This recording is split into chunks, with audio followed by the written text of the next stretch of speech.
নমস্কার বন্ধুরা, আপনাদের সবাইকে একটি নতুন রেসিপিতে স্বাগত জানাই। আজকে আমি আপনাদেরকে পাউরুটি দিয়ে দারুণ সুস্বাদু নরম তুলতুলে মিষ্টি বানিয়ে দেখাবো।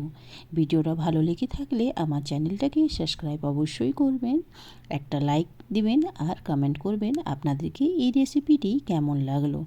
তো আসুন বন্ধুরা, এই রেসিপি দেখে নিন। এখানে আমি নিয়ে নিয়েছি 8 পিস ব্রেডগুলিকে আমি সাইডে যে ব্রাউন ভাগটা আছে সেটা চাকুর সাহায্যে কেটে নেব।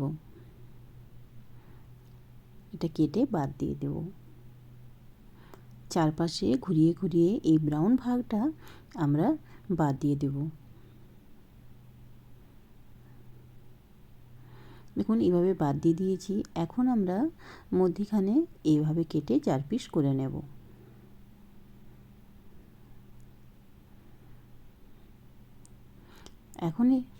এখন আমি নিয়ে নেব 1 কাপ দুধ।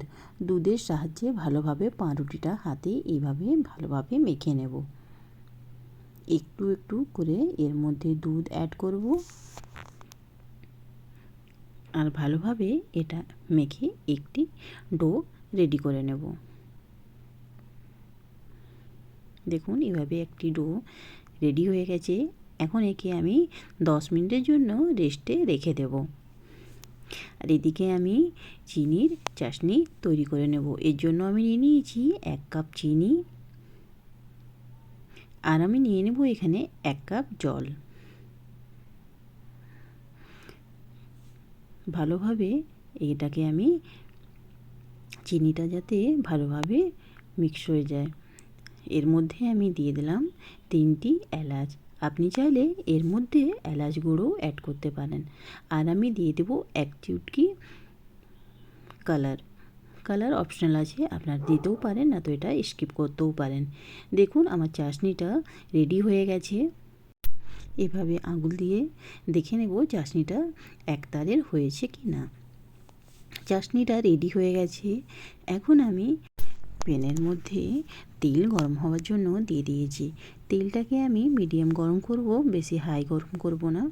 এখন ডোটাকে আমি আর একবার হাতের সাহায্যে এভাবে মেখে দেব আর এটাকে গোল গোল সাইজের গোলাপ জামুনের হিসাব, আপনারা চাইলে বড়ও করতে পারেন, না তো ছোটও করতে পারেন।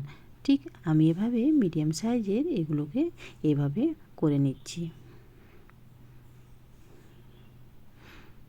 সবগুলো পাউরুটি আমার শেপে দিয়ে দিয়েছি। এখন আমি লো ফ্লেমে এটাকে ভেজে নেব। গ্যাসের ফ্লেমটা সবসময় মনে রাখবেন যাতে মিডিয়াম থাকে।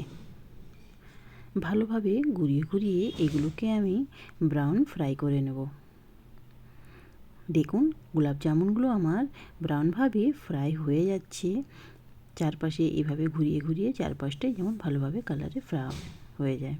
এভাবে আমার সবগুলো গোলাপ জামুনের কালার ভালোভাবে ব্রাউন হয়ে গেছে। এগুলোকে আমি কেড়ে নেব এবং চিনির রসে এগুলোকে দিয়ে দেব। সবগুলোকে কেড়ে নিয়ে এভাবে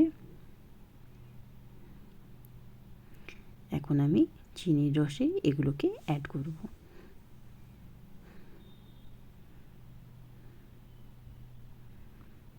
এখন একে আমি ঢাকনা দিয়ে 10 মিনিট রেস্টের জন্য রেখে দেব, যাতে চিনির রসটা ভালোভাবে মিষ্টির মধ্যে যেতে পারে। 10 মিনিট পরে দেখুন মিষ্টিগুলোর মধ্যে রস ঢুকে গেছে আর একদম নরম তুলতুলে হয়ে গেছে। এইভাবে খুবই সহজ পদ্ধতিতে আমার গোলাপ জামুন রেডি হয়ে গেছে। একটি গোলাপ জামুন দেখুন কি সুন্দর নরম হয়েছে। আপনারা এই রেসিপিটা অবশ্যই ট্রাই করুন। আর ভালো লেগে থাকলে আমার চ্যানেলটাকে লাইক কমেন্ট সাবস্ক্রাইব অবশ্যই করবেন, এটা আপনাদের কাছে আমার অনুরোধ রইল।